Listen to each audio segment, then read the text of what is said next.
Hey everybody, it's Tafony here once again, and today's rambling about is going to be on the Shakmat Archer's Rig, an 8 HP hi-hat synthesizer for eurorack. I'm so excited for this one. The quick disclaimer first and foremost, I'm not affiliated with Shakmat. I purchased this module new from our local dealer here in Vancouver.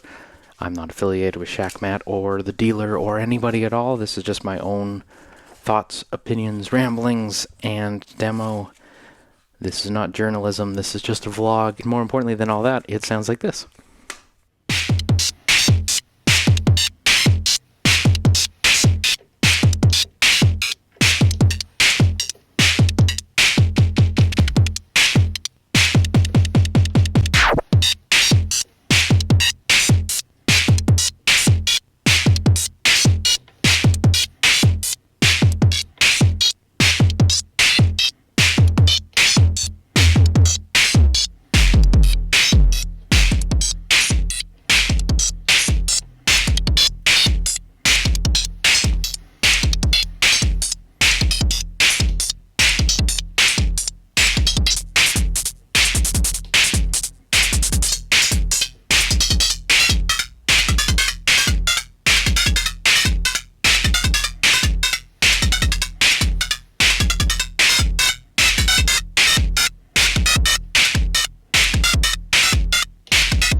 Okay, Archer's Rig.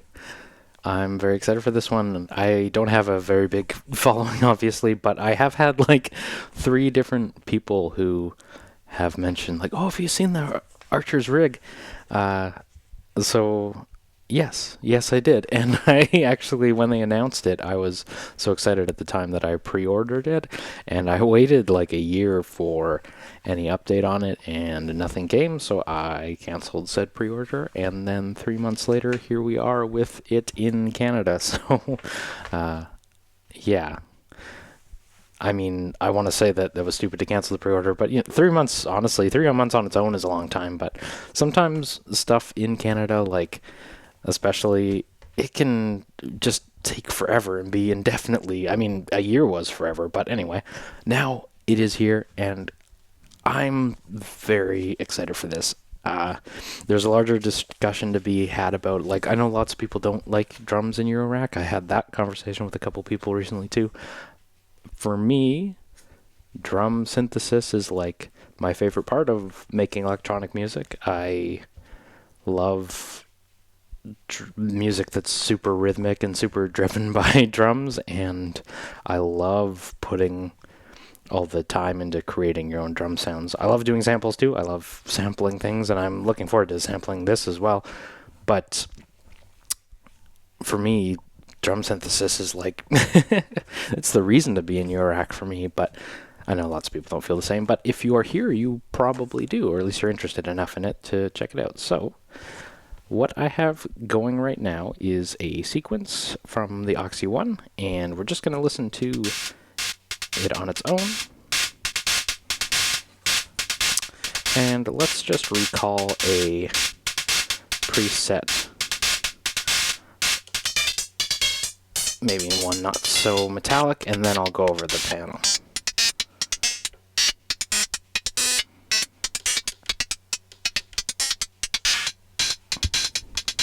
This is pretty, a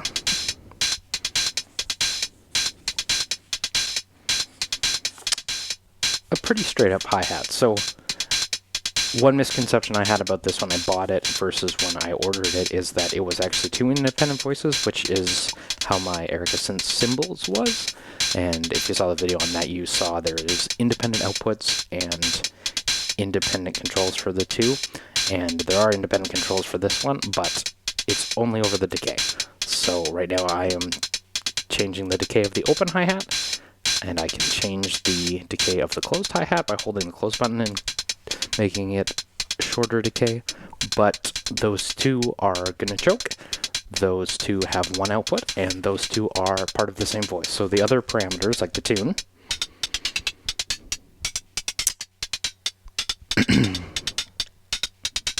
tune's going to affect both. Filter, gonna affect both.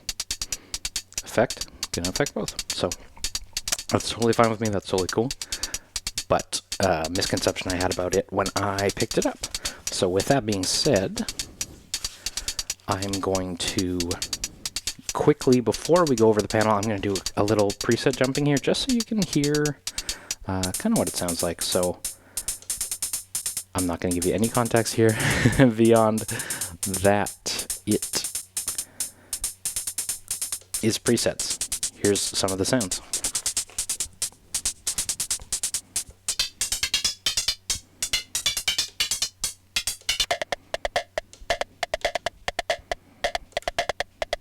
And I found with these banks, the last 2 slots are empty. So if you saw there, I'm in the second bank now, and I go to the last 2, it's empty. I don't know if that's, I don't know what that's for, but if I go to the first one, it has a preset in there. Second one, different one. Third. Oh, I love the super metallic-y, the clangy. I want to hear my hi-hat, I want to hear a fax machine. Yeah, and then the last 2 were empty, like I said, so let's go up to the third bank. I'll just run through this one quick. There's 96 savable presets on board, so I'm not going to show them all, but maybe the idea is to give you 2 defaults to run from, so let's go through these quick. In the third bank, third patch. Let's lo-fi. Okay, and then the last 2 is going to not do a heck of a lot. So let's get back to our first bank, first preset, and then we're going to go over the panel now. So reading from the trusty physically printed printed on paper manual, we'll go through the controls. So you won't hear anything. So going over the panel, so there is a trigger button that lights up. Now you'll see, just like the VCA, there is the trigger lights up for open and closed triggers, which I am setting at both. And that is how that sounds. Let's just make sure I am setting it both.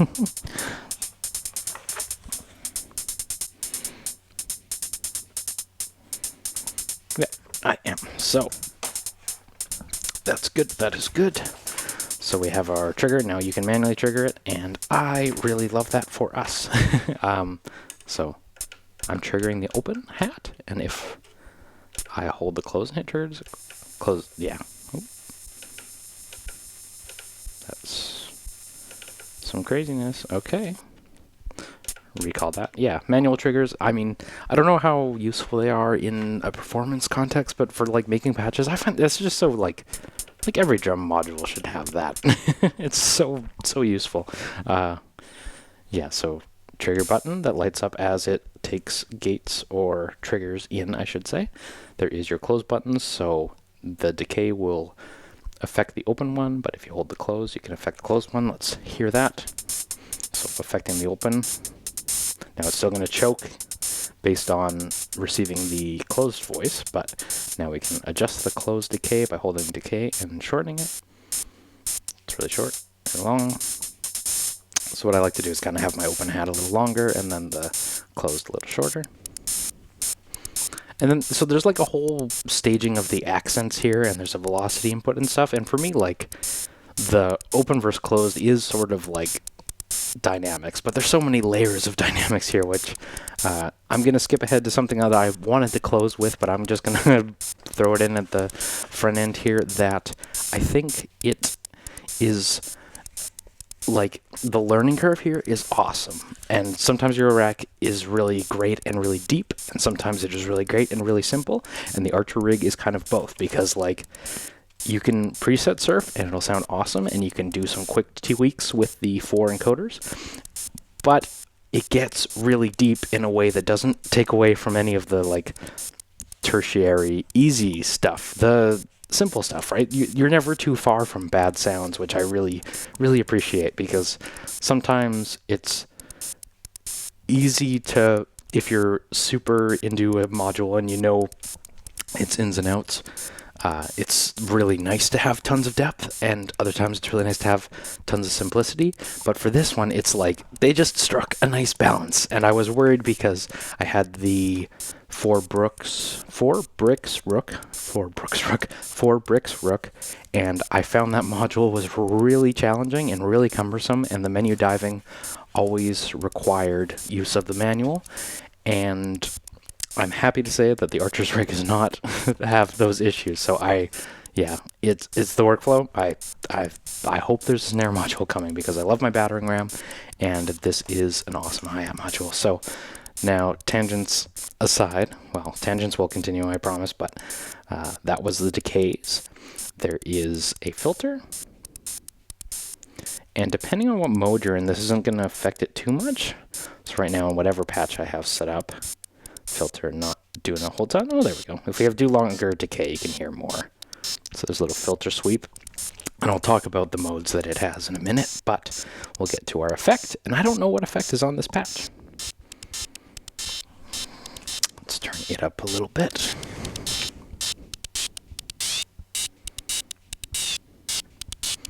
But that is how much of the effect. So the awesome performative thing, right? So you just grab that, and their definition of effects, I'm gonna do a lot of things out of order here because that's what we do on this channel. The effect changes both, but sometimes the effect isn't like a reverb or a chorus or a bit crusher or whatever. They have LFO and modulation as effects, which I actually think is really cool because there's like modulation source as the effect is a nice way to just grab this knob and be like, okay, I don't want it to be super bendy, pitch, whatever your modulation destination is, you can just crank your effect. I really like that. Then last is tune. It's going to tune both. Get low. That's wasn't supposed to be a reference to a very, very old hip-hop song, but we'll take it anyway. So then there is preset. So I already showed you here I was loading, so you can do, I won't save this preset that I've slightly mangled, but you can load our different ones. So loading, selecting the bank with these encoders, and I'll get into this selection section in a second, but there's your banks. So there is a ton of banks, and you can go through the selection and hit load, and then it'll swap to that one. So we'll go to bank C and cycle to preset B and hit enter. Sounds like a snare, but that's how that sounds. And then I'll get into the menu things because there's a lot of things I want to cover on the way through that.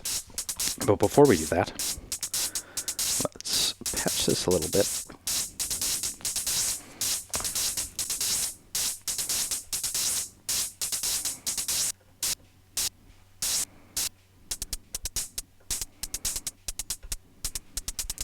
And we'll go through. So there is preset cycling over CV. I love that. That's like I'm some madness. So let's just try that real quick. I'm gonna go through all the IO here, and I'm sending in an LFO, and I can just mangle through the samples here. Like, I love how crazy it lets you go. Like, if you like the like bleepy, bloopy, syncussion-y, like chaos randomness, like it's all here, and I'm so into that. I love, like, yeah, like, yes, this is a little crazy. Maybe I'll slow it down a bit, actually, but, like, I don't know. The modulation is endless, and I love that for hats, because it just, like, if you're into the bleepiness, the bloopiness, the glitchiness, I love that for this one. There is CV control over filter. There is CV control over the effect. There is CV control over the tune, and the velocity as well, and the decay. And I believe there's probably a way to do this in the manual. It's too deep for me to get into at this moment, but if you do CV over your decay, then I think this is just for the open. At least out of the box right here, as I've patched it straight out of my LFO, we're just gonna modulate the decay of the open one. Now, there's probably a way to switch that to close, but to be honest, I am not going to use that too much. there is a randomness source on board, which we're going to try and get to in this lightning round. But one thing I want to show with the I/O, there is, I didn't even go over the things that I do have patched. There is close trigger, open trigger, independent, as expected, and then there is one output, which is important. If separating those two voices is important to you, bear in mind that you cannot do that here, which is just fine by me, but consider it if it is not fine for you. So what we are going to do, though, in a nice transition, hopefully, from the I/O section to the menu section, what you can do is, so let's jump ahead a little bit in that note to the select menu. So what you do here, there's 6 values. So we hit select to cycle through them, and I'll try and not cover them up here. So the source, effects, filter, ring, gain, and velocity. So what we want to do in our source, you can change the value here by scanning through it. And that is the same for all of these menu options. But what I wanted to show you before we get into doing more of these menu options and going through what all the different choices are, there is not a trick, not an Easter egg, but something I thought was actually really important was the tune input can be an external voice. So turning this into sort of like a VCA effects box if you want to use, in our case, I'm using the Pony VCO. If you want to use an external noise source or an external sound source of any kind, you can switch your source to this dash, which means external, and then send it a external noise source. So this is a square wave from Pony VCO. And like, I don't know, I shouldn't say they didn't talk about this much, because I don't know how much they've talked about it, but for me, that's like a killer feature. And maybe that's an afterthought, maybe that's like, or maybe that's an afterthought for a lot of you, but I think this is really cool. So let's go to a sine wave maybe. I'll like wavefold it, but you get all the same controls over your decay, your envelope, your filter, your effect, your everything, but you can use your own source for the noise in my case, or whatever you want it to be. So I'll send it Castor and Pollux now. It's, yeah, that could be your VCA in a pinch, I guess. But if you want to do some craziness, you know what, honestly, like if you were performing live, and this is the beauty of modular, I'm usually say that sarcastically, but today I'm serious. If you're performing live and you have a source like this, you're doing noise, and then I say, okay, performance, boom, we're gonna change our hat up. I mean, you could select a different preset or you could do whatever, but like, this is the fun of modular, right? Just like, I don't have to change my sequence to completely change the sound, right? I really like that. Anyway, there's when I was looking at like, what was the best snare modules, because I'm on the hunt for a snare module again, and someone was saying like, well, respectfully, make your own. You don't need a module for snares, but like, Archer's Rig is an awesome hi-hat module and also gives you those tools if you feel that way, which I don't, but if you feel that way about modular being you should make all those pieces, you should patch all the pieces yourself, this is also a very powerful tool to do that, and I love this for that. So on that note, let's move on to the next part. Different sources. So the dash is external, we just demoed that. The S is sine, simple sine wave. The B is bell, 2 square waves, detuned to make source sound like an electronic cowbell. R is a resonance noise, which is supposed to be like self-oscillating noise. That's very cool. C is cross FM. It's the same as the FM patch, which I'll jump ahead to right now. This is the FM patch. 1 square wave is modulated by a 2nd square wave. Frequency ratios are complex in order to provide a non-harmonic source. A lot of reading today. And then C is cross FM, the same as FM, but a square wave cross modulates, resulting in more chaotic and harmonic. And what I said in the last time I did this, I feel like the this is more straight up noise, and this is more chaotic, but they describe it as more chaotic. Anyway, this is the EEPROM, source inspired by 80s sample bass drum machines, real gritty. This is the 909. This is the FM again. Nope, I'm going the wrong way. Okay, 909, EEPROM. Sorry, manual is out of order, and I am reading it backwards just to help. This is grain. If you have that WMD clap module, I think they have some of this green granular stuff going on. This might tickle your fancy for that. I like this one a lot. And then noise, white noise source processed by a rate reducer, so bit reduced. White noise, I really like that too. That's this is kind of the bread and butter of a lot of the patches on here, so that's really good. The D is the DR110, which I believe was a Boss drum machine in the 90s. Berate me in the comments if that's wrong, but it's inspired by that. The O is an XOR, which is 6 square waves, processed by an XOR processor. Also sounds really good. 8 is the 808, which is 6 square waves with the frequency ratio close to what can be found on the 808. And then this capital N is the metal. So this one's also really good. I guess the capital N is probably supposed to be an M, but yeah, I like that. So if we're going to build a patch here, just for demonstration purposes, I like this grains just for fun, so we'll go with the grains. And then the effects section, there is a bunch of effects, so let's go to the beginning. So there is frequency modulation. We'll crank the effect up just so you can see the different options. Frequency modulation, so that'll modulate the tune. And then this is ring modulation. And then comb filter. I really like that actually. Yeah, that's nice. And then metalizer. Oh, see, I wonder if they'll find a way to let you stack these down the line. But yeah, don't count on it. That would be cool though. Okay, manual is also on the order here. So LFO on amplitude. Interesting. So if you want to modulate, like I said, there's many ways to modulate lots of stuff on here if you don't even patch it in. So you can modulate, you can randomize the amplitude, you can randomize the decays, but you could also use an effect on the amplitude. So this thing is a modulation beast, and I really appreciate that.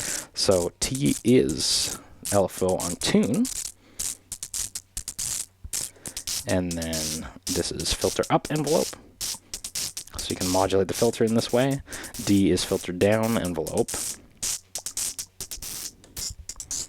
And then sample rate reducer, so you can like bit crush it. And this actually sounds really good. Yeah, and I think for simplicity, I'm gonna use the metalizer, and we might end up with like a super tinny patch at the end of this, but I just want to demo it. So yeah, let's get over to our filter. So filter type, right now we are in resonant high pass. This is high pass.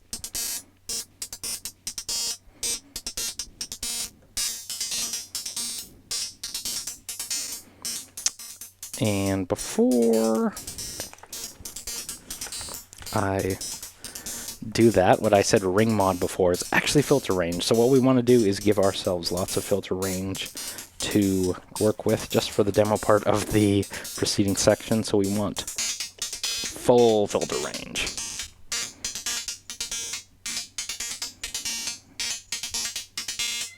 So I'll go back into my filters now. High pass sweep. You can actually hear some more going on. This is peak. So it's like super resonant band pass, I believe. Yes. That sounds nice. Band pass. A little bit less resonant.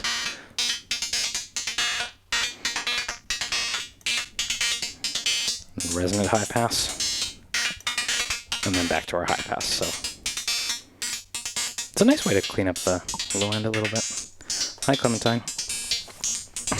Say hi. Okay, so I'm gonna leave it on the peak because I like the peak. And then filter range, we already went over. That's the next one. Ignore what I said before about being ring mod. It is range, RNG. Then this is gain.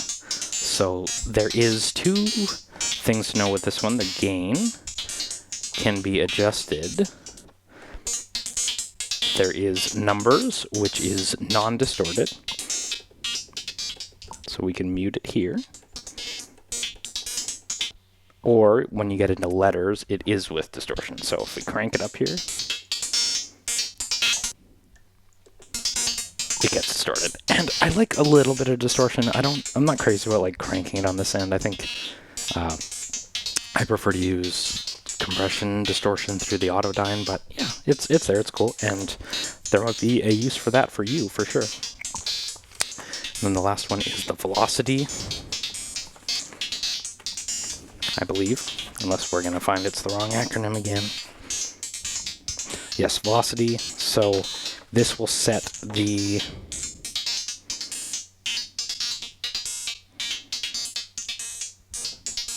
amount. So I'm just going to read from the manual so I don't misrepresent this, or if I was misunderstanding how it worked before. It says the Archer's rig is it says the Archer's rig has unipolar velocity input acting on the level/gain. Each time a trigger is received, the trigger inputs, both of them, on the module samples the CV received at the velocity input, which therefore works alongside the VCA combined with a sample and hold.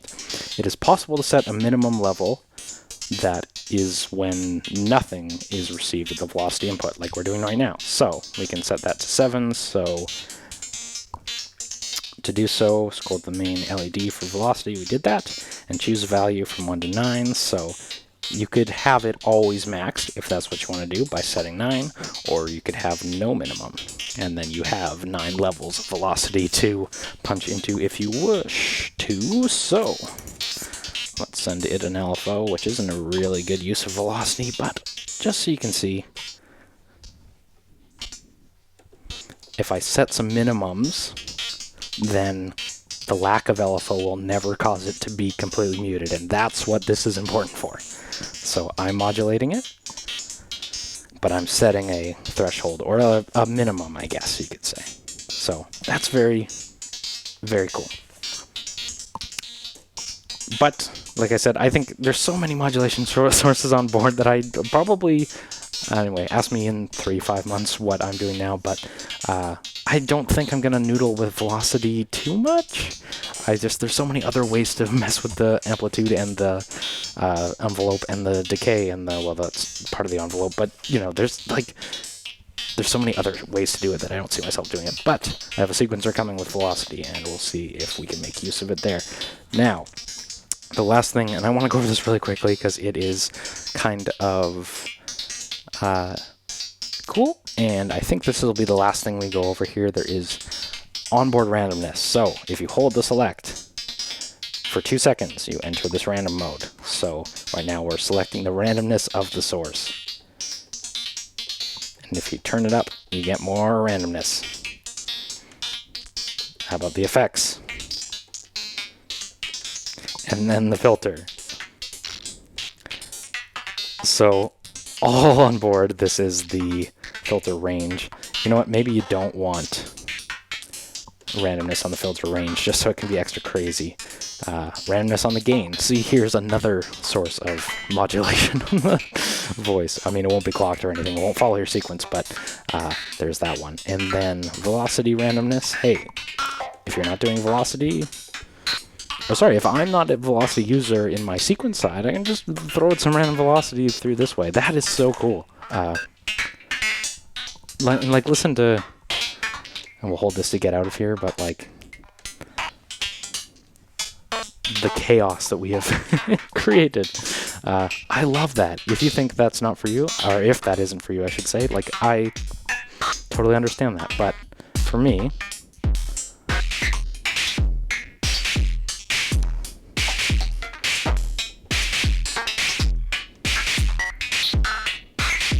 this is it. Like,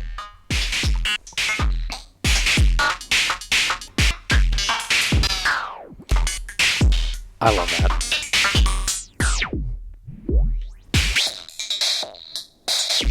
Alright, I'm Tafony. Thank you so much for watching. Archer's Rig by Shakmat. Take care. I'll talk to you soon.